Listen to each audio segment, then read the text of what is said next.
tardes y bienvenidos todos a Encrucijada Pagana. Mi nombre es Carlos Sánchez y junto a mi compañera Baelia seremos los encargados de guiaros por estos senderos. Buenas tardes, Baelia. Buenas tardes, Carlos. Buenas tardes a todos y bienvenidos. Buenas tardes a nuestra amada Eris. Salve, Eris. Esta semana volvemos al paganismo histórico y lo hacemos hablando del orfismo, un culto mistérico e iniciático que tiene como padre a Orfeo, el trágico héroe. ¿En qué creían los órficos? ¿Quiénes eran sus divinidades principales? ¿Qué ritos hacían? Hoy desvelaremos un poco todos esos misterios. También escucharéis la versión del mito de Orfeo contada por Ovidio. Hablaremos sobre los misteriosos himnos órficos, que son bastante conocidos, pero hay unas cuantas incógnitas en torno a ellos. Reflexionaremos en torno a una creencia órfica, que es la de la transmigración de las almas, es decir, la reencarnación, y daremos un repaso, como no, a nuestra agenda pagana. Así que, queridos oyentes, acomodaos y continuad escuchando, que estas son las palabras dedicadas a todos vosotros de dos paganos en su peculiar cruce de caminos. Empieza la aventura.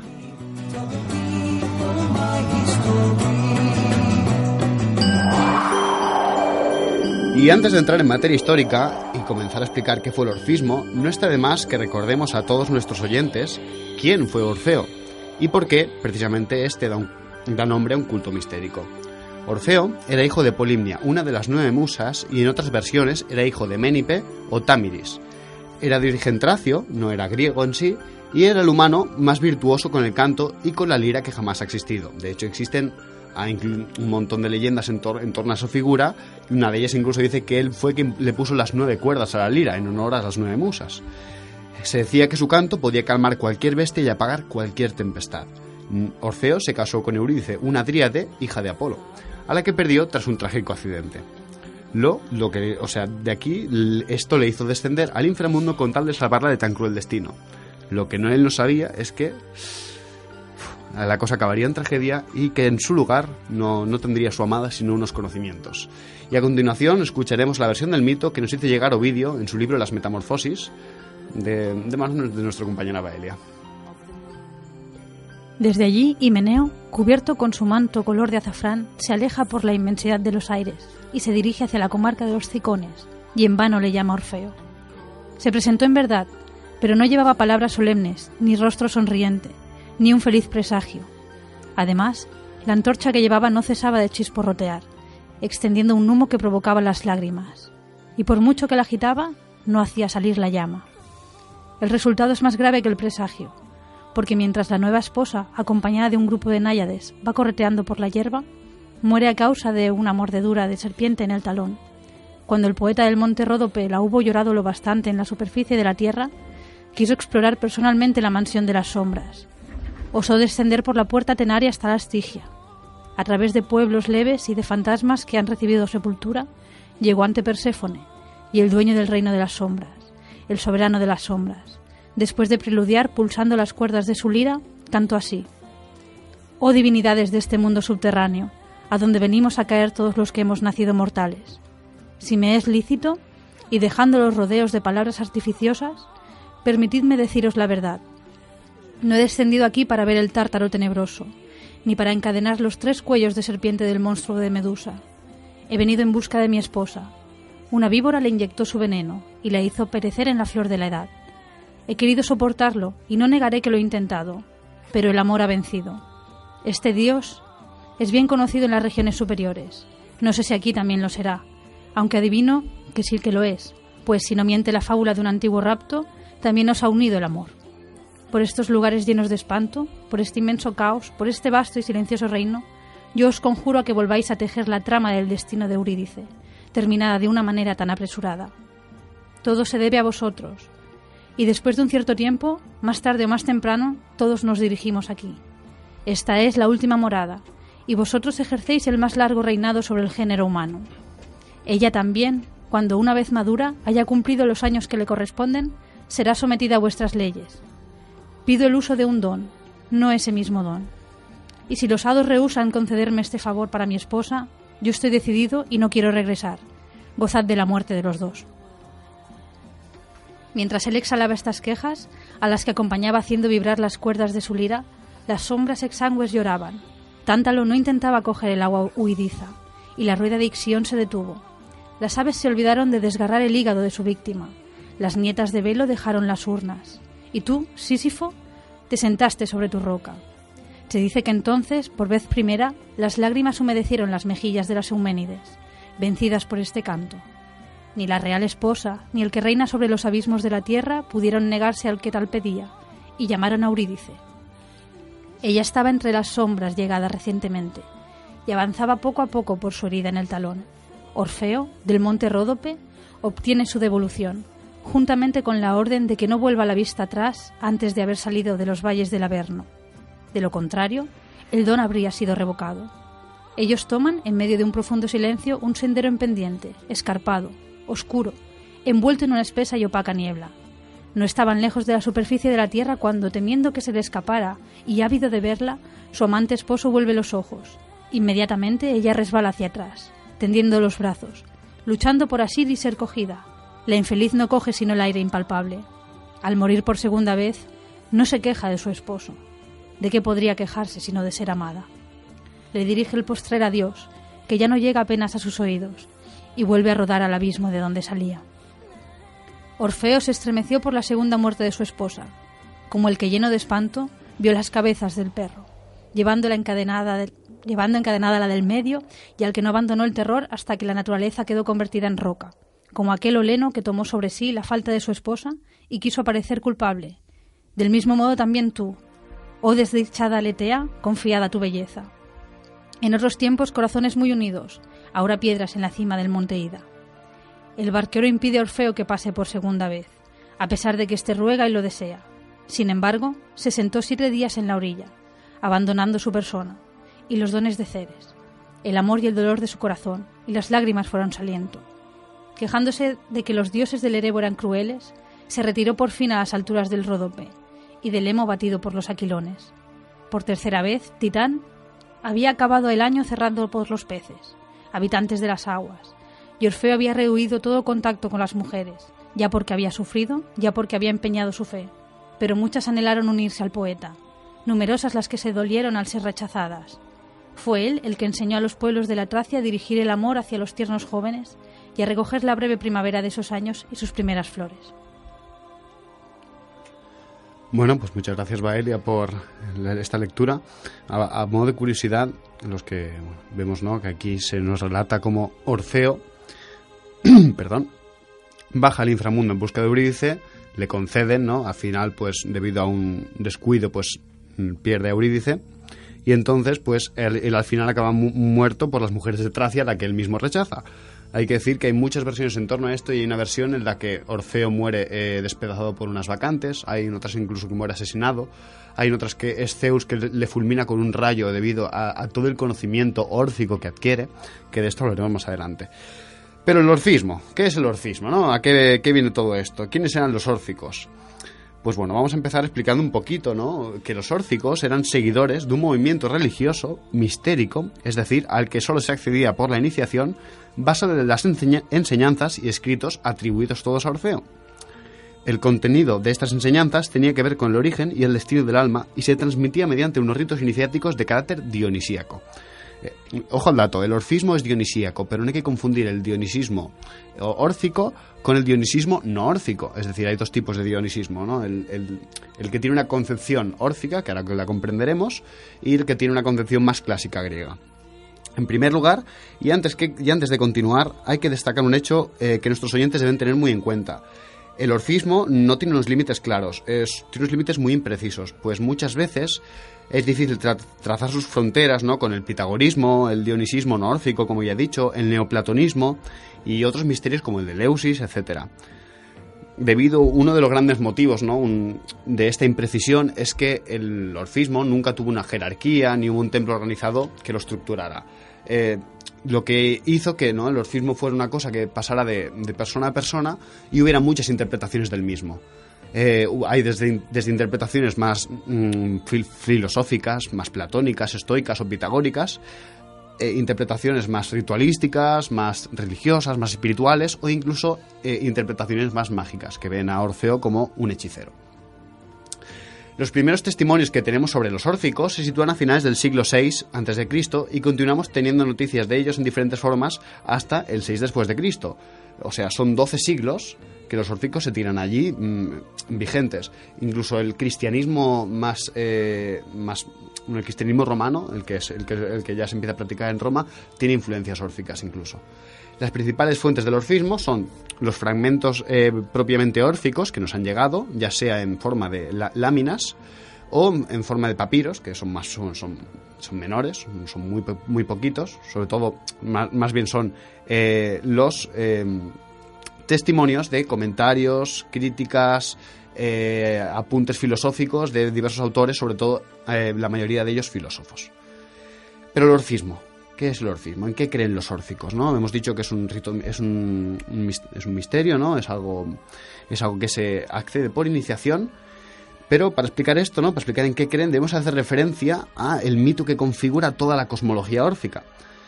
Un mito que nos ha llegado, que no nos ha llegado completo, no lo hemos podido obtener de una manera completa, pero gracias a los fragmentos que hemos obtenido de las láminas, comentarios, críticas, etcétera, hemos podido reconstruir todo este mito. Y este mito no es nada más y nada menos que el origen del mundo y por lo tanto el origen del ser humano. Y es que todo empezó cuando el mundo empezó a formarse y Urano, esposo de Gea, no dejaba que sus hijos nacieran para no ser destronado. Si recordáis el mito de Hesíodo, pues Urano penetraba a Gea y evitaba que sus hijos pues salieran. Fue entonces cuando Crono, con ayuda de la propia Gea, con una hoz, castra a Urano y los hijos pueden nacer y así Crono se hace con el poder. El nuevo rey de los dioses, con el mismo propósito que su padre, engulle a sus descendientes a medida que estos iban naciendo, de alguna manera retornándolos a su propio vientre. Y Crono los devoró todos menos a uno, que ya sabremos quién es Zeus, al que Rea lo ocultó en una cueva y le dio a Crono una piedra envuelta en pañales para que no se lo comiera. Cuando Zeus creció, tomó el poder sobre los dioses y pues se rebeló contra Crono, rescató a todos sus hermanos y, según la versión órfica, también castró a su padre, al igual que Crono hizo con Urano. Zeus, para no ser destronado igual que sus antecesores, y aquí viene la gran diferencia, aquí es donde empieza el gran mito, la gran explicación órfica, toma precauciones al respecto. Él no quiere ser destronado. Para ello, engulle el falo de Urano, es decir, el pene de Urano. En la versión más antigua, que es la versión órfica más antigua que se conserva, o en una versión más moderna, engulle al primogénito, que sería un rey de los dioses antes que el propio Urano, antes de hecho que el mismísimo Caos. De este modo, Zeus queda embarazado de toda la creación y vuelve a dar la luz, pero esta vez ocupando, ya que es como el padre barra madre, ¿no?, de toda la creación, ocupando el lugar privilegiado de ser el primer ancestro de todos, a pesar de que él es en realidad posterior. Pero como se ha devorado lo que da la semilla, porque no olvidemos que en Grecia la mujer no hace nada en la reproducción, ¿no? Ya hablamos de esto. En realidad, en la filosofía griega. En la concepción griega del asunto es el hombre quien pone la semilla, es decir, es el hombre quien da la vida. Por lo tanto, es de aquí el hecho de que comer el falo, ¿no?, o comerse al primogénito tenga un sentido. No es comerse a la mujer, es comerse al hombre. Luego, ¿no?, debido a que se come esa parte de todo el universo, lo que le antecedió es a la vez padre y ancestro de todo. De este modo es a la vez hijo y padre de Crono, y por lo tanto comete incesto con su madre Rea, que es identificada con Deméter, y tiene como hijo a Perséfone. Zeus tiene como hija a Perséfone, esto es muy importante. Y Zeus se une a su propia hija, y como resultado de esta unión nace el dios Dioniso, que aquí en esta versión no nace de Semele, sino nace de Perséfone. Dioniso es un resultado entonces de un doble incesto y es a la vez hijo y nieto de Zeus.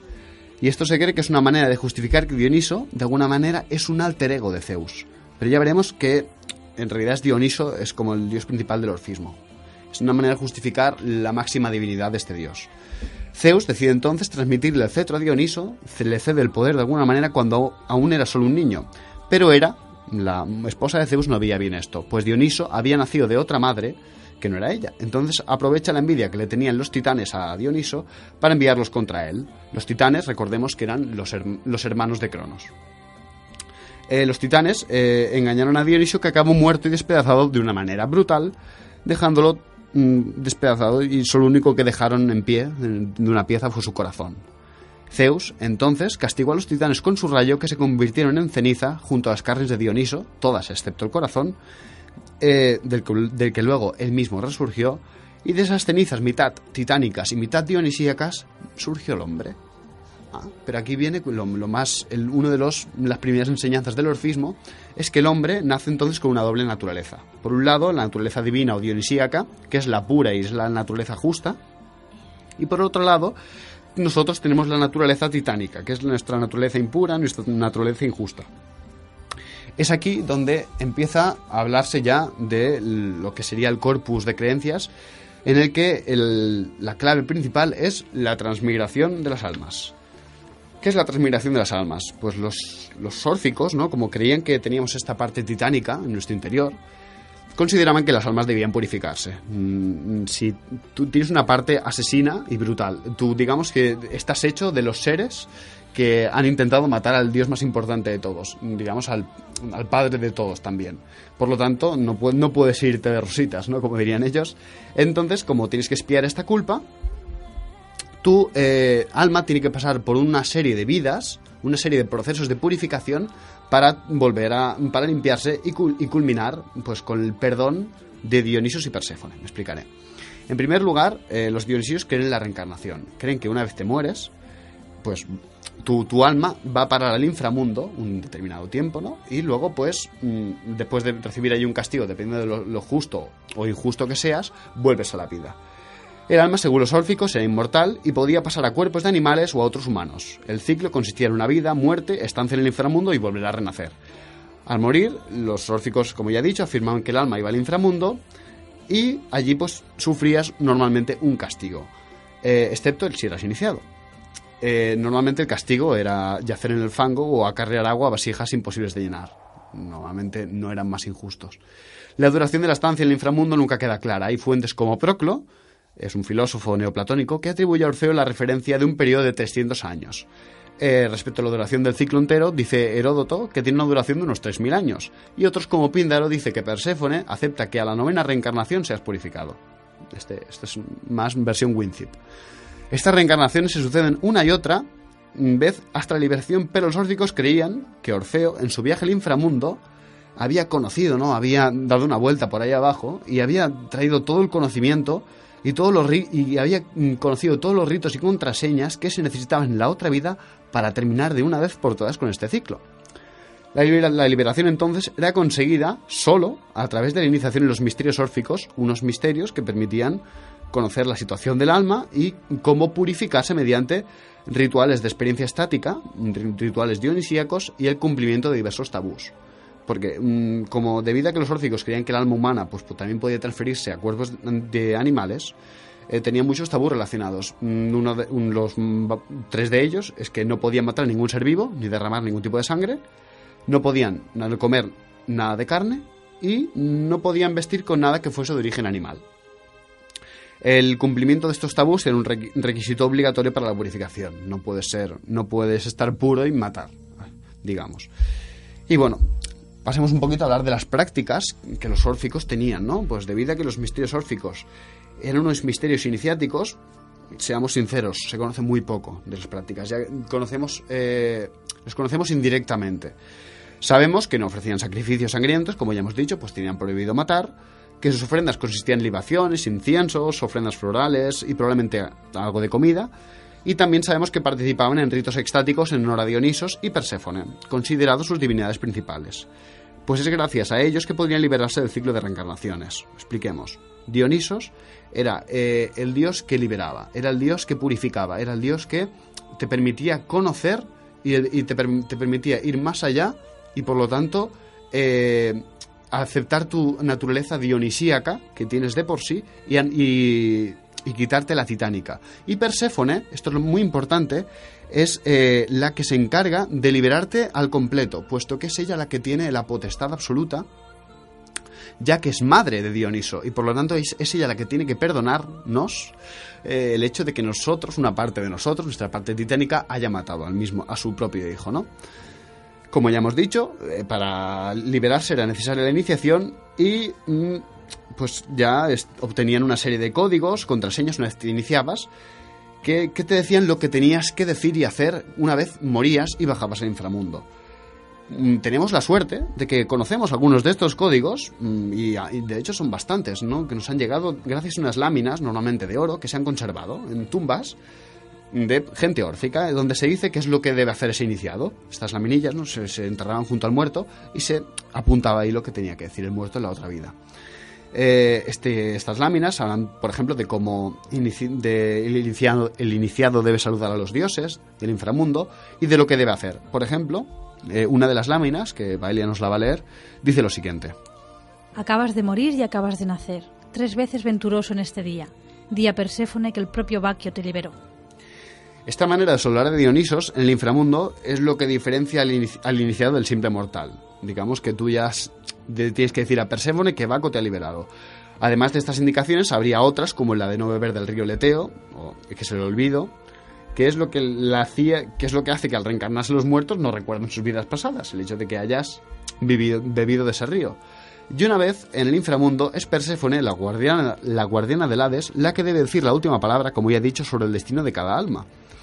Y existe una laminilla donde se proclama lo siguiente. ¿Qué dice? Salí volando del penoso ciclo de profundo pesar. Me lancé con ágiles pies por la anciana corona y me sumí bajo el regazo de mi señora, la reina subterránea. Venturoso y afortunado, Dios serás de mortal que eras. Y de aquí, pues la salida del ciclo de dolores, que es el de las vidas sobre la tierra del alma reencarnada una y otra vez, hace que el alma se lance a por una corona que es, esta corona es la corona del iniciado de triunfo, y la del propio banquete perpetuo, ¿no? Que es decir, la gloria eterna, la dicha eterna que el iniciado conocerá en el más allá, tras abandonar este ciclo de sufrimiento que es la vida, este ciclo titánico. Sumirse bajo el regazo, como dice el fragmento, no deja de ser renacer de la diosa Perséfone e identificarse con su hijo divino, de alguna manera Dioniso. El orfismo es una religión que, como el neoplatonismo o religiones más quizás como gnósticas, pretenden una unión con Dios. En algunas versiones, también hay que decirlo, ya hemos dicho que el orfismo tiene muchas interpretaciones. El iniciado no se funde con la divinidad, no es tan glorioso el final, sino que sencillamente es bienvenido al campo de los elíseos, que oye, que también está muy bien, que en el fondo allí se lo debían pasar de perlas, ¿no? Ahí bebiendo, jugando, riendo, se debía estar muy bien. Y bueno, después de conocer así un poquito por encima, ¿no?, qué es el dionisismo, vamos a pasar a un breve descanso musical que me gustaría comentar, que es una pieza moderna compuesta para lira. Para los que no sepáis cómo suena una lira, ahora vais a escucharla. Ya dije que Baelia no iba a poner las canciones esta semana y os prometo que iban a ser más movidas, pero paciencia, queridos oyentes, paciencia, que hoy serán movidas.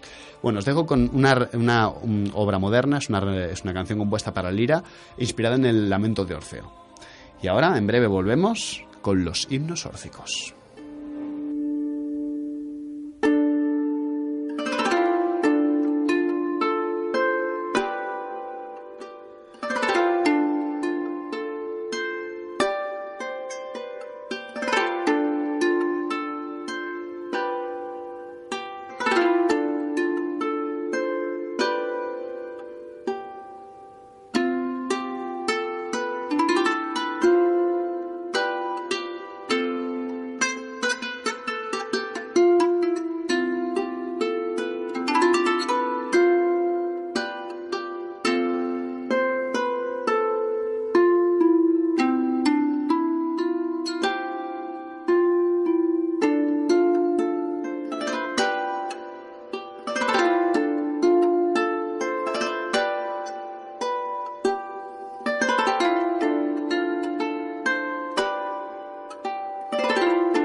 Y volvemos ahora con pues los himnos órficos, como ya estaba diciendo.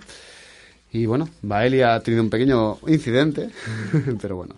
A continuación, ¿no? Como seguimos con el orfismo, nos remitimos a las fuentes más conocidas por los neopaganos. Más que nada, pues son muy conocidas porque son muy compartidas, porque son unos himnos que se conocen bastante del mundo griego.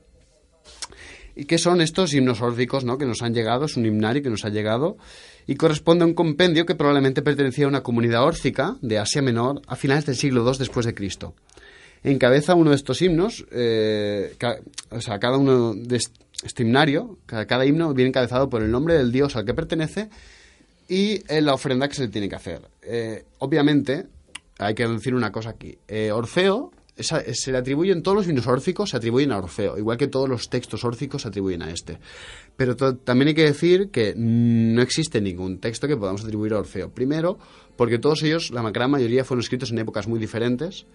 El estilo es muy distinto, incluso la lengua. O sea, el tipo de griego, ¿sabes? Está el griego más culto y el griego común no es la misma. ¿Qué significa esto? Que obviamente Orfeo es un padre mítico del orfismo, ¿no? Dentro de estos fragmentos órdicos que vamos a leer, veréis que hay alguna pequeña noción filosófica, sobre todo tema neoplatónico. El neoplatonismo se coló mucho en el orfismo. Y también, que es lo más interesante, veréis que hay la inclusión de nociones cosmogónicas órficas. A continuación os leeremos 4 himnos órficos, 3 de ellos dedicados a Dioniso Baco y otro dedicado a Perséfone, que es con el que empezaremos. Ambos dioses, pues, de los más importantes en el panteón órfico. El himno de Perséfone que nos va a leer Baelia dice así: Perséfone, hija del gran Zeus, ven afortunada, unigénita diosa, acepta estas agradables ofrendas. Venerada esposa de Plutón, diligente, vivificadora, que posees las puertas del Hades en las profundidades de la tierra. Praxídice, de agradables trenzas, sagrado retroño de Deu, madre de las Euménides, soberana del mundo subterráneo, muchacha a la que, en procreación secreta, engendró Zeus, madre del atronador y multiforme Eubulio, compañera de juegos de las estaciones, lúcida, de espléndida belleza, venerable, todopoderosa, muchacha rebosante de frutos, luminosa, cornuda. Tú sola eres grata a los mortales, que disfrutas en primavera con las brisas que recorren los prados, manifestando tu sagrada figura a los vástagos de verdes frutos, llevada a la fuerza al lecho como esposa en el otoño. Tú sola, Perséfone, eres vida y muerte para los muy sufridos mortales, porque constantemente todo lo alimentas y aniquilas.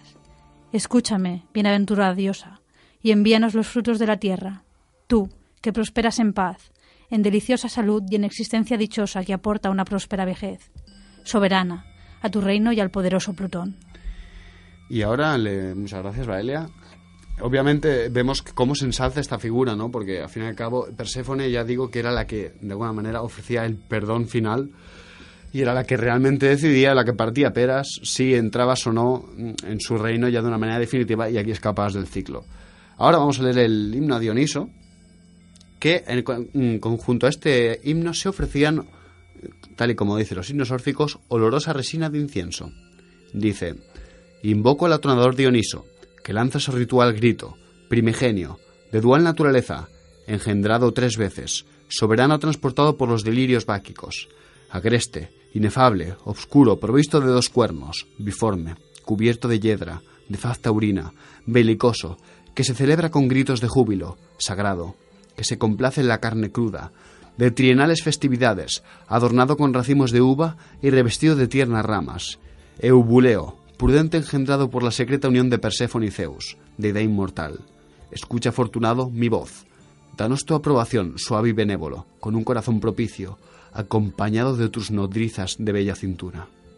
Obviamente aquí lo que hay que destacar, ¿no?, es esta parte extática, ¿no?, que se destaca el dios. Es muy importante en el orfismo. Y a modo de curiosidad, para todos nuestros oyentes, no sabemos muy bien qué pasaba en los ritos dionisíacos órficos realmente. O sea, se cree que podía haber de todo, desde liberación con vino, ingesta de vino, muy probablemente había, y lo que orgías, elementos orgiásticos y demás, o no, quizá no había nada de esto, era una experiencia estática que no se ha llegado de una manera muy diferente, deformada por el dionisismo no órfico. Básicamente esto ocurre porque la palabra purificación, en tanto que estamos hablando no del concepto de purificación como lo entendemos ahora, ¿no? De no suciedad, sino que allí el concepto de purificación quizá significaba algo muy diferente, y es muy probable, puesto que hay cosas de las que hoy en día nos purificamos que antes no se consideraban que era necesario purificarse. Y ahora Baelia nos va a continuar con el himno a Baco Trineal, que es otra forma del mismo dios Dioniso. A ti te invoco, afortunado, glorioso, delirante Baco, tauricorne, leneo, hijo del fuego, Nisio, liberador, criado en el muslo, lignito que te mueves entre el fuego presidiendo las ceremonias de iniciación, nocturnal, eubuleo, portador de mitra que agitas el tirso, ceremonial secreto, de naturaleza triple, retoño oculto de Zeus, primigenio, ericepeo, padre e hijo a un tiempo de los dioses, que disfrutas con la carne cruda, portacetro, entusiasmado con la danza, conductor de los festivos cortejos, pleno de delirio en las sagradas y apacibles ceremonias trienales, surgiendo del suelo en estallido, brillante como el fuego, tentador, hijo de dos madres, que vagas por los montes, provisto de cuernos con una piel de cabritillo por vestido, que vuelves todos los años, peán de lanza de plata, oculto en el seno de tu madre, adornado de pámpanos, básaro, que te complaces en la hiedra, de numerosas doncellas y de buena organización. Ven, pues, bienaventurado, surgiendo pletórico, siempre alegre para tus iniciados. Aquí me gustaría comentar el hecho de que en ocasiones se dice que Baco nació 2 veces, en ocasiones se dice que Baco nació 3 veces, y que hay un sincretismo entre la cosmogonía de Hesíodo y la cosmogonía órfica. Hesíodo, ¿no?, la cosmogonía de este señor, dice que Baco, Dioniso, es hijo de Semele y de Zeus, y que al morir, pues Zeus se lo pone en la pierna para acabarlo de incubar, y así nace 2 veces. Al morir Semele, ¿verdad? Al morir Semele, exactamente. ¿Por un castigo de Hera? No, Hera le dice a Semele, disfrazada de señora mayor, seguro que no es un dios, seguro que te lo he dicho para fardar, en el fondo te está mintiendo, porque no se muestra en toda su grandeza. Y entonces Semele le dijo a Zeus, quiero que te muestres en toda tu grandeza porque no me creo que seas un dios. Y Zeus le rogó que no, por favor, pero la mujer insistió y Zeus no tuvo más remedio que ceder. Y aun intentándose mostrar en su más baja forma, ya fulminó a Semele, y esta estaba embarazada, pero lo que hizo ella fue escoger al bebé y se lo puso a la pierna, y de ahí nació Baco. Ahí nace 2 veces, pero recordemos que en la literatura órfica Baco también nace 2 veces, una de hijo de Perséfone y Zeus, y luego otra vez de su propio corazón renace. Vemos que aquí hay un sincretismo a veces porque es como si hubiera tenido 3 nacimientos. Por un lado de Perséfone, por un lado otra vez de Semele, y por otro lado al renacer otra vez. Vemos que aquí hay sincretismos, ¿no? Y por último, voy a leer el himno a Baco aniversario, que según los himnos órficos se le podían hacer todo tipo de ofrendas, excepto resina de incienso, y había que ofrendarle leche. Invoco a Baco aniversario, infernal Dioniso, que se despierta al mismo tiempo que las jóvenes ninfas de hermosas trenzas, que, durmiendo en la sagrada mansión de Perséfone, suspende por espacio de 3 años la sacra festividad báquica. Y cuando él mismo despierta el cortejo de nuevo, al cabo de los 3 años, se encamina con sus nodrizas de hermosa cintura a entonar el cántico, aletargando y poniendo en movimiento los momentos festivos en sus cíclicos periodos de tiempo. Mas, ¡ea, afortunado fomentador de verdes frutos! Dotado de cuernos, fértil Baco, asiste a la sacratísima ceremonia con tu brillante rostro, rebosante de piadosos y maduros frutos. Bueno, y después de estas lecturas, ¿no?, vamos a hacer una pequeña pausa de 10 segundos y ahora vamos a pasar a nuestro espacio de reflexión.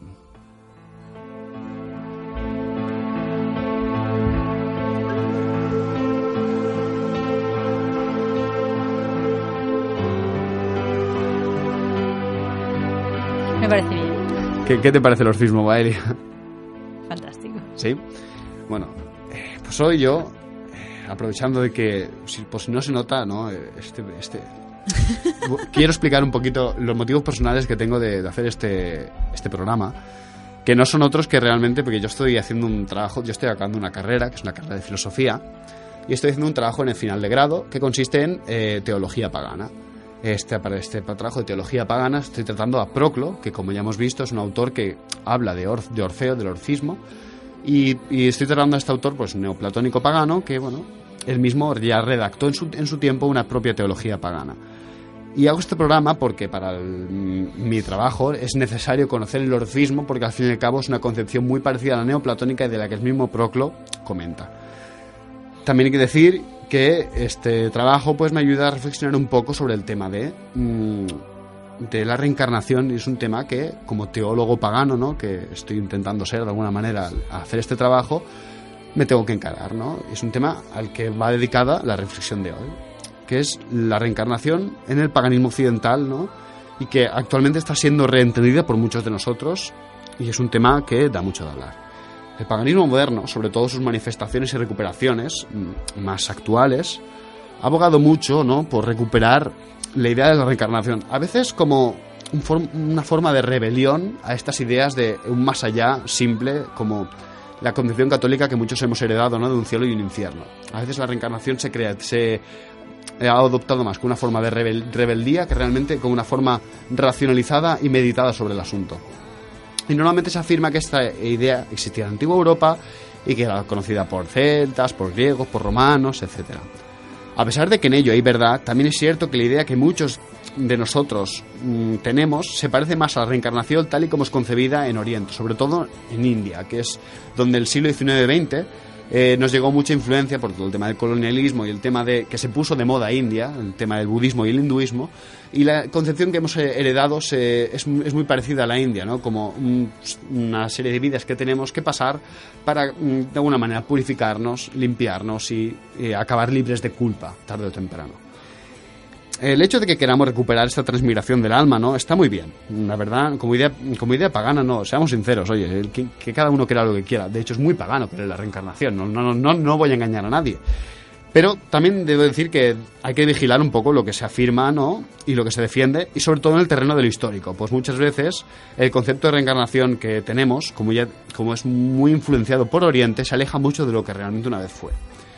Como ya hemos visto hoy, ¿no?, los mismos órdicos concibían la reencarnación como una purificación. Al fin y al cabo, tú naces, mueres, vas al inframundo, sufres, vuelves a nacer, vuelves a vivir, con todos los sufrimientos que esto acarrea.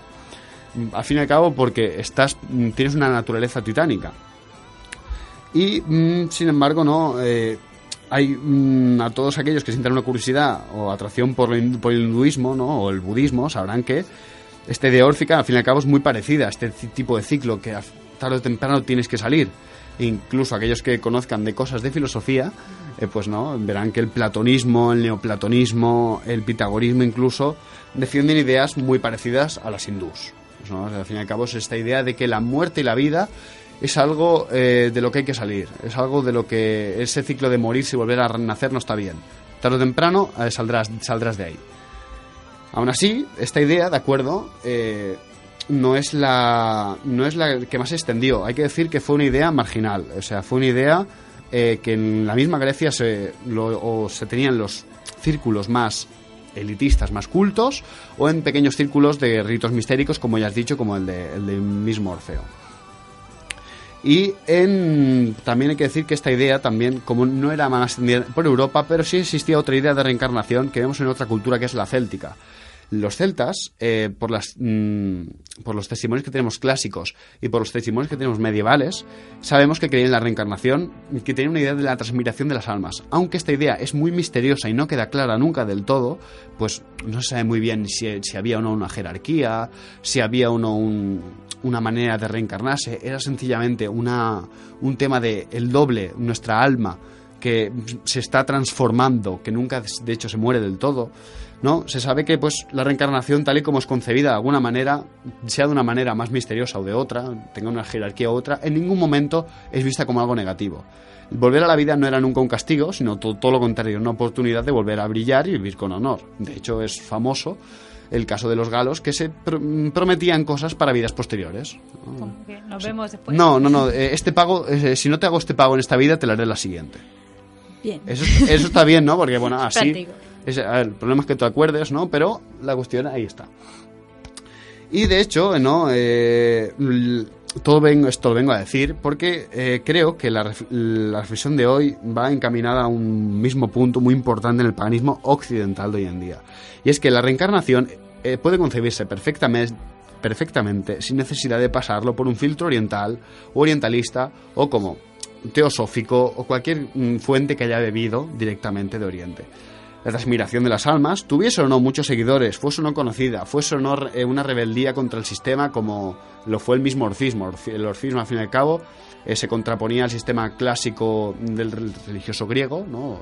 Obviaba toda esa parte más clásica y creaba su propia cosmogonía, ¿no?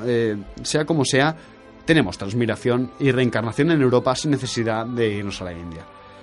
Y por eso mismo yo hoy aquí llamo a que nos remitamos a nuestras propias fuentes, y es que nos gusta ir a buscar fuera lo que creemos que no tenemos, pero si revisamos nuestro pasado vemos que realmente estas ideas son propias, y tanto si concebimos la vida como un castigo y algo que hay que purificar, ¿no?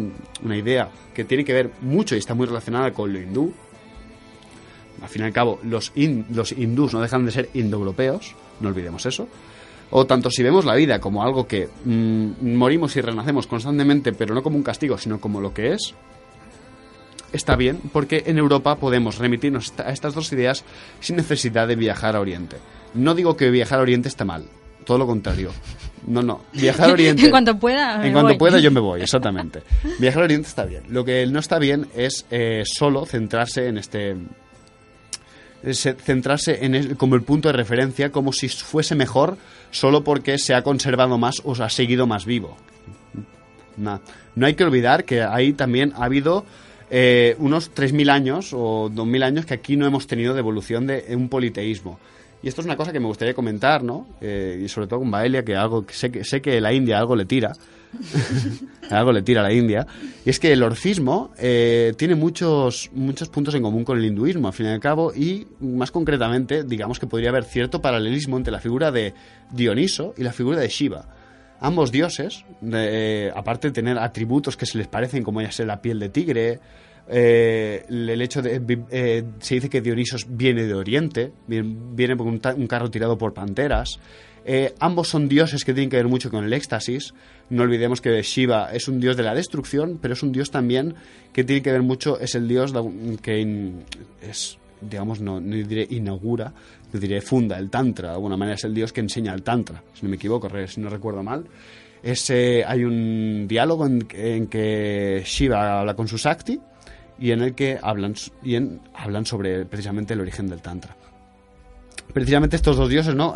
Son dioses del éxtasis de alguna manera, buscan un camino que no es tanto el de a veces el ascetismo, no buscan más un camino más báquico, ¿no? En este sentido, y de alguna manera podríamos establecer un paralelismo. Y sería muy interesante, ¿no? Ver como en la India, ¿no? Hoy en día, digamos que reinan dos corrientes básicas, ¿no? Que es el shivaísmo y el vishnuismo. Shivaísmo tiene como dios principal a Shiva.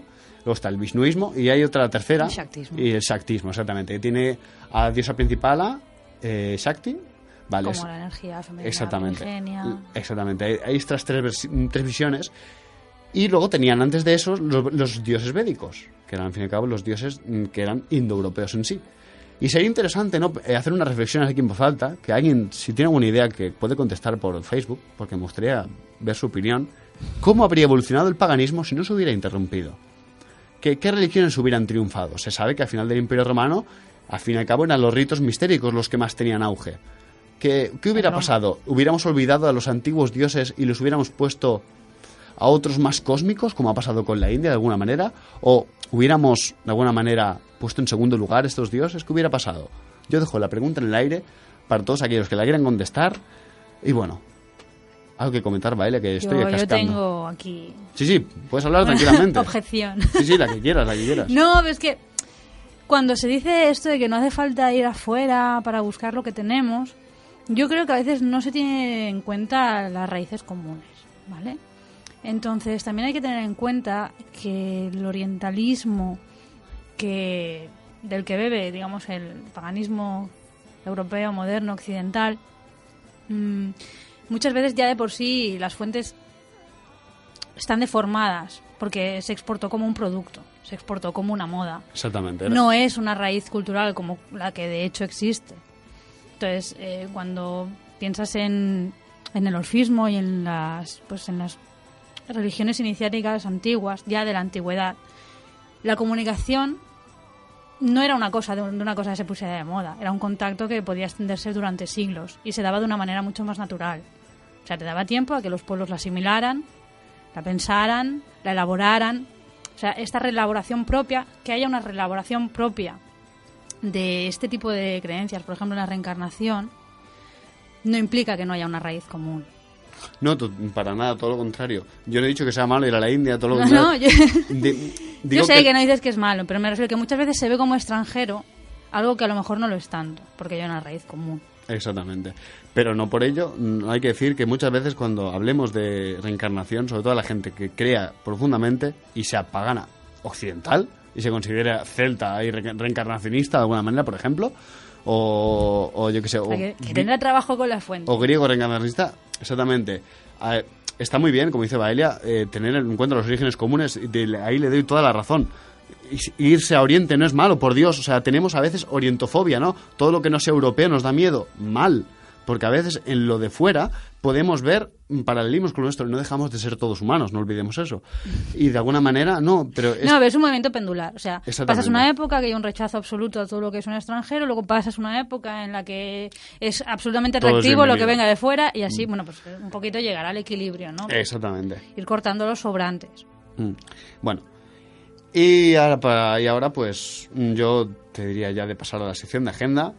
Sí, porque aquí podemos estar 3 años. Sí, aquí nos podemos estar 3 años y dejar de taladrar a nuestros pobres oyentes y decirles que si tienen algún comentario al respecto, no olvidéis que en nuestro Facebook o en nuestro mail nos podéis comentar lo que queráis, que nosotros os respondemos con mucho gusto y con mucho amor. Que eso sí, a nuestros oyentes otra cosa no, pero amor les damos a punta pala. ¿Verdad, Eris? Dime que sí, Eris, dime que sí. Manifiéstate. Sí. ¿Lo ves? Bueno, y ahora pues pasamos a la sección de agenda.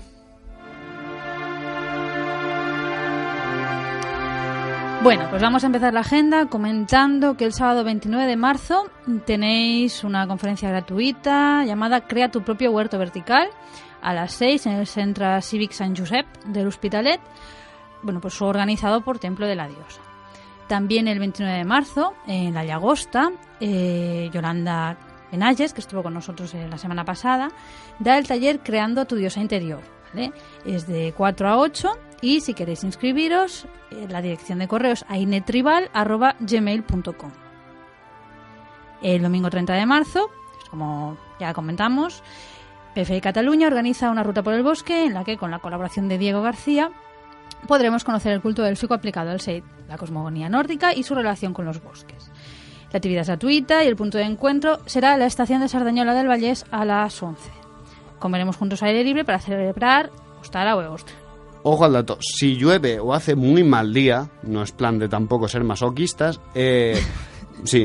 anularemos el evento y lo pasaremos a esa misma tarde, es decir, el mismo domingo por la tarde, para hacer un café en Barcelona de manera informal y poder hablar también, pues, ¿por qué no?, del culto élfico aplicado al 6, si Diego quiere, o de lo que nos venga en gana. Y así al menos nos reunimos un poquito y celebramos la primavera.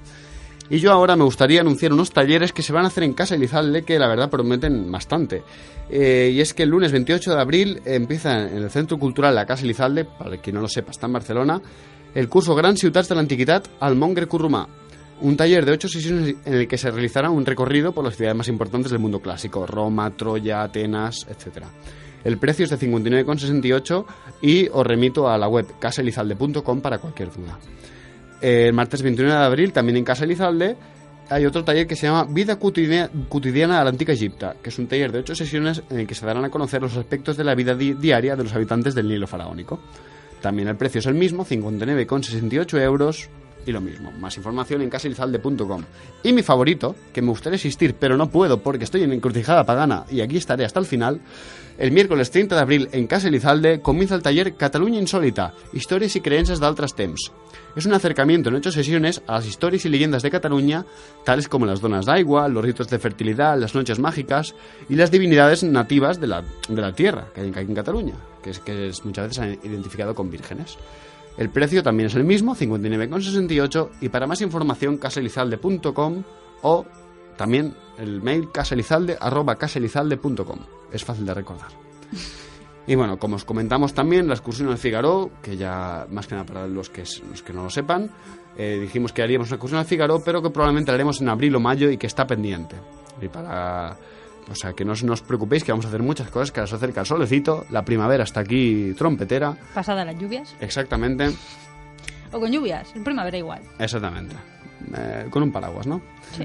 Y bueno, Chubasquero. y no olvidéis que si organizáis o conocéis algún evento o propuesta de actividad, obviamente pública, relacionada con el paganismo o temas afines, os invitamos a la que la incluyáis en nuestra agenda escribiendo a encrucijadapagana@gmail.com o bien a través de nuestra página de Facebook, que siempre tenéis abierta para dar un me gusta o para decirnos que somos muy guapos, muy feos, muy cabrones. Para enviarnos sugerencias de programas. También de eso. Cosas que queráis hacer. Cosas que habéis visto por ahí y os han gustado. Sí. Cosas que habéis visto por ahí y no os han gustado. Podéis colgar una foto también de vuestra cara diciendo yo estoy escuchando Encrucijada Pagana aquí con mi Sí. pijama. ¿Qué cara pones cuando escuchas Encrucijada Pagana? Mira, sería una... Miedo me da. A modo de curiosidad, cuando hagamos nuestro aniversario vamos a hacer alguna broma de estas porque Eris las ama, esas bromas. Sí. Y ahora pasamos al final con el fin de nuestra emisión de hoy. Sí, como habéis visto, la música de Carlos Sí. es súper animada. Sí, Vamos, pero no nada soy- que ver con la mía. No. La gente se dice, Carlos, ahora tú nos prometiste que nos pondrías algo animado. Tú nos pondrías algo que conoceríamos todo el mundo. Damas y caballeros, lo que está sonando lo conocéis probablemente todos. Y no lo pongo nada más y nada menos que se llama Orfeo en los infiernos, esta canción. Que es una ópera, si no me equivoco, no es una ópera, da igual. La cuestión es, sea lo que sea, Valeria se ríe, sea lo que sea, no estoy seguro, paso de afirmarlo. La selección musical de Carlos para el día de hoy. Exactamente. Básicamente que luego me linchan si no es lo que es, pero yo sí sé lo que es y es un cancán. Bueno. Damas y caballeros, inspirado en el viaje a Orfeo a los infiernos, Offenbach nos trae este cancán de Orfeo a los infiernos. Y bueno, la semana que viene en Encrucijada Pagana. Pues hablaremos de Oriente, precisamente, del próximo Oriente. De Oriente Próximo, un sitio muy temido. Y sus orígenes paganos. Y sus orígenes paganos. Y ahora sí, nos despedimos de Encrucijada Pagana con esta música tan alegre. Agradecemos a la labor técnica a Xavi Casas aquí presente y a Sardañola Radio por acogernos tan bien. Y damos las gracias a Eris por su espléndido tutelaje. Y agradecemos a todos los oyentes que nos acompañan en nuestro cruce de caminos, tanto en directo como online o a través de los podcasts en iVoox. Y no olvidéis que podéis seguirnos en Facebook con un me gusta y enviarnos vuestras opiniones, ideas, sugerencias a la dirección encrucijadapagana@gmail.com. Y por cierto, si alguien tiene alguna petición especial para la diosa Eris, podéis enviárnosla también, que os la cogeremos con mucho gusto. Y como no, esperamos vuestros vídeos el próximo miércoles a las 6 de la tarde aquí en Sardañola Radio, en Encrucijada Pagana, nuestro peculiar cruce de caminos. Hasta pronto.